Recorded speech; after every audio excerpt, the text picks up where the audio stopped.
There's something quietly powerful about the moment just before sleep. The world slows down, the noise fades, and for a few minutes, your body shifts gears. Most of us use that transition time without much thought, scrolling, watching, winding down with the same habits we've had for years. But what if I told you that one of the smallest decisions you make in those moments, something as humble as what you drink before bed, could be either quietly healing you or quietly working against you? I know that sounds dramatic. I used to roll my eyes at that kind of framing too. But what changed my mind wasn't a headline or a viral post. It was something much more personal. It was my own body starting to tell me a story I didn't know how to read. I used to think that something as simple as a cup of tea before bed couldn't really make a difference. I'd been living with low-grade discomfort for so long that it had become background noise. Bloating after meals. That heavy, slow feeling in my gut that never quite went away. Waking up tired even after a full night's sleep. A metabolism that felt like it was running on the wrong kind of fuel. I wasn't sick in any dramatic way. I just never felt quite right. And I think that's the most dangerous kind of not feeling right, because it's easy to normalize. It's easy to tell yourself that this is just what getting older feels like. But here's what I've come to understand after a lot of reflection, research, and honest observation of my own body. Those low-grade symptoms aren't random. They're signals. And most of the time, they're pointing to something that's been building slowly, quietly, beneath the surface. Inflammation, imbalance, a digestive system that's struggling to keep up with the demands we place on it every single day. The body is incredibly patient. It compensates for a long time before it starts sending louder warnings. And in that period of quiet compensation, we lose something. Energy, clarity, the feeling of being genuinely well. I spent years in that space without realizing there were simple, accessible things I could do to start shifting the balance. That's where clove tea entered my life. And honestly, at first, I almost dismissed it entirely. I came across it almost by accident while looking into traditional remedies for digestive discomfort.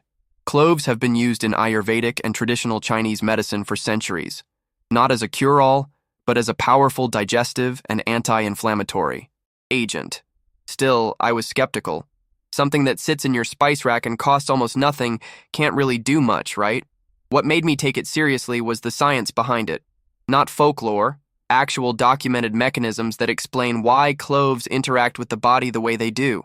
The primary active compound in cloves is eugenol, a naturally occurring phenylpropanoid that has been studied extensively for its anti-inflammatory, antimicrobial, and antioxidant properties.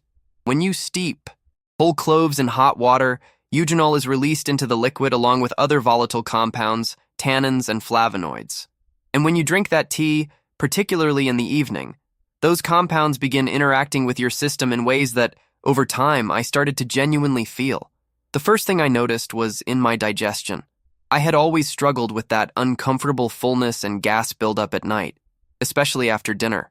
What I didn't know at the time is that cloves have a well-documented carminative effect, meaning they help reduce gas formation in the gut by relaxing the smooth muscle of the gastrointestinal tract.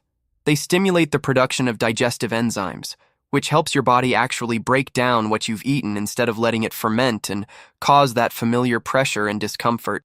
Within about 2 weeks of drinking a simple cup of clove tea before bed, the bloating I'd accepted as normal began to ease.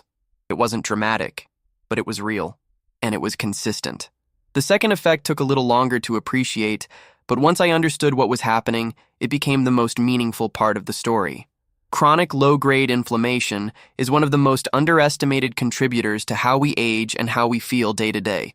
It's not the inflammation you feel from an injury. It's a systemic, quiet simmer that affects everything from your cardiovascular system to your joints to your cognitive clarity.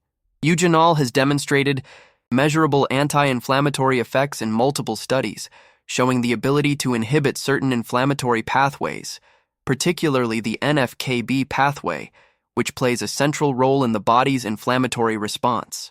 Drinking something that actively supports the reduction of this background inflammation before bed, when the body enters its natural repair and recovery cycle, compounds over time in ways that show up as more energy, less stiffness, and a general feeling of things working more smoothly.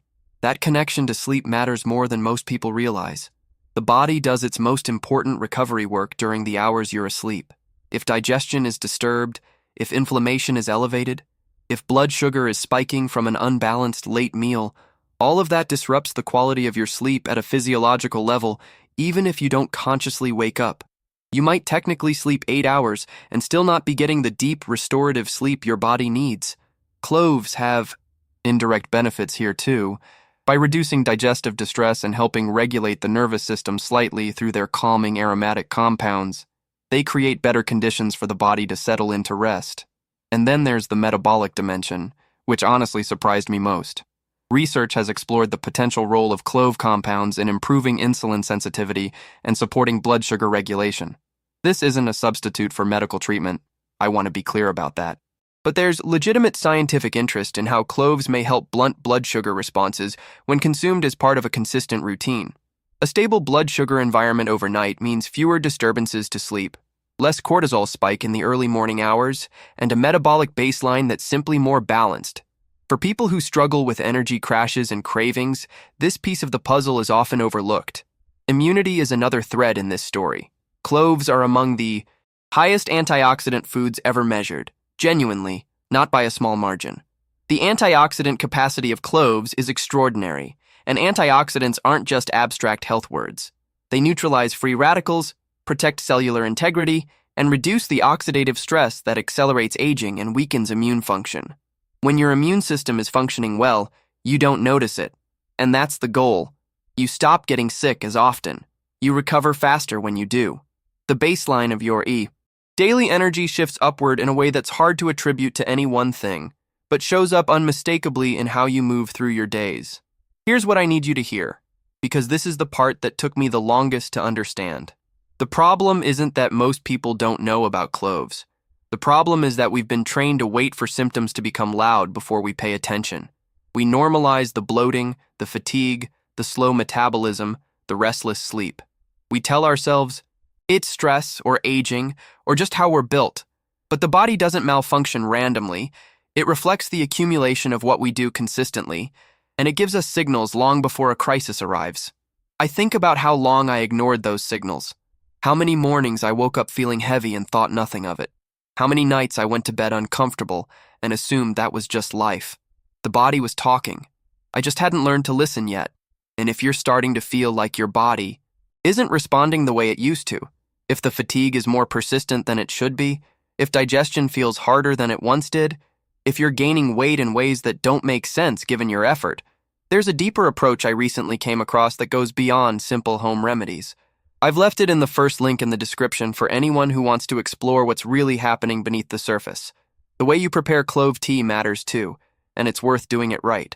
Take 3 to 5 whole cloves, not ground cloves, whole ones, and steep them in about 2 cups of hot water for 8 to 10 minutes. You can add a small piece of cinnamon, which pairs both in flavor and in its own complementary metabolic and anti-inflammatory properties. Drink it warm, about 30 minutes before bed. The warmth itself is part of the ritual. It signals the body to begin winding down, activates the parasympathetic nervous system, and creates a moment of intentional pause between the busyness of the day and the recovery of the night. Consistency is everything here.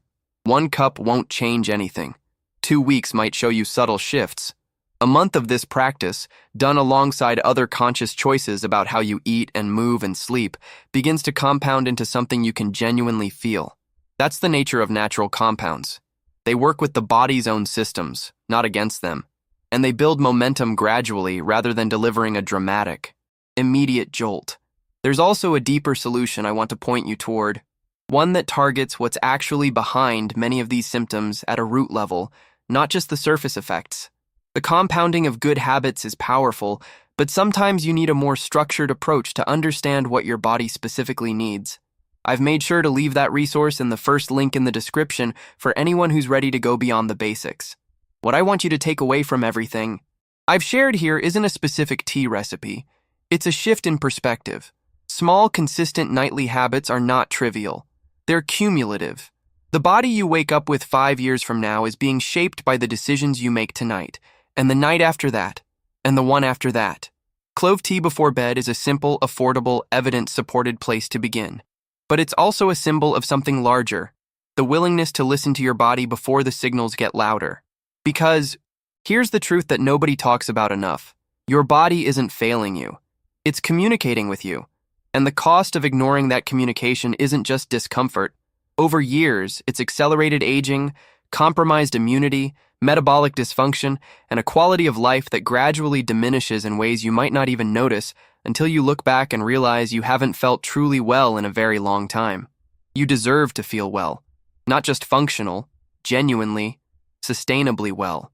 That's what this channel is about. Every video I create is built around one purpose: giving you honest, grounded, science-informed insight into the habits and mechanisms that shape your health over time. Not quick fixes, not impossible protocols. Real knowledge, accessible choices, and the kind of consistent practice that actually moves the needle. If any part of what you heard today resonated with you, if you recognized yourself in the fatigue, the bloating, the slow metabolism, the sense that your body isn't quite keeping up, then I want to invite you to stay close to this content. Subscribe to the channel, turn on notifications, and commit to this ongoing conversation. Because what we covered today is just one thread in a much larger story about what your body is capable of when you give it what it actually needs. The next video goes deeper, and I promise you won't want to miss it.